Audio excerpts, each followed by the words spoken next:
ابو طالب کا یہ صاف جواب سن کر سردار بڑے مایوس ہوئے اور کہنے لگے کہ ابو طالب، نہ ہم نے اب تک تمہارے ساتھ نہ تمہارے بھتیجے کے ساتھ کوئی زیادتی کی ہے نہ کوئی ظلم کیا ہے۔ ہم تو صرف اتنا چاہتے ہیں کہ اپنے بھتیجے کو روکو کہ وہ ہمارے خدا کا انکار نہ کرے اور اسے برا بھلا نہ کہے۔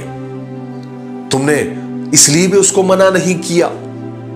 اب ہم برداشت نہیں کر سکتے، ہماری برداشت کی حد اب ختم ہو گئی ہے کہ کوئی ہمارے خداؤں میں عیب نکالے، ہمیں بے وقوف کہے۔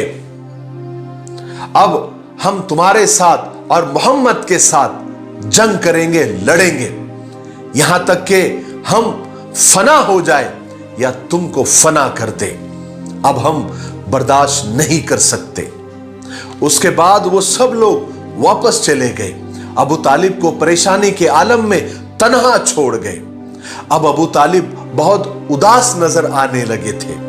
انہیں اس بات کا صدمہ ہو رہا تھا کہ ان کے قبیلے اور خاندان کے لوگ ان کے منہ پر پہلی بار اس قسم کی باتیں کر کے گئے ہیں اور دھمکیاں دے کر گئے ہیں۔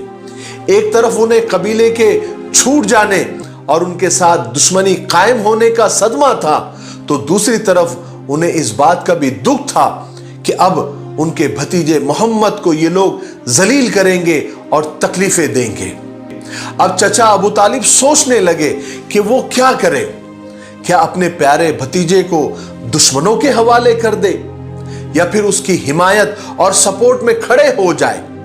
یہ ایک بہت نازک لمحہ تھا، ایک نازک وقت تھا، نازک مرحلہ تھا جس میں ابو طالب کو فیصلہ کرنا تھا کہ وہ آخر کرے تو کیا کرے۔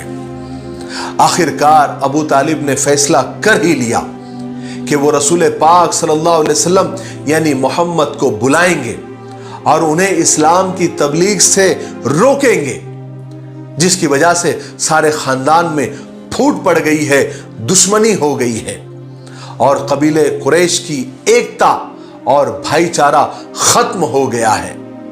چنانچہ چچا ابو طالب نے آپ صلی اللہ علیہ وسلم کو بلایا۔ جب رسول پاک صلی اللہ علیہ وسلم تشریف لائے تو چچا ابو طالب نے قریش کے معاملے میں آپ سے بات کی اور جو مطالبہ، جو ڈیمانڈ انہوں نے ابھی کیا تھا اس کا بھی تذکرہ کیا اور آخر میں ان دھمکیوں کا بھی تذکرہ کیا جو جاتے جاتے وہ دے گئے تھے۔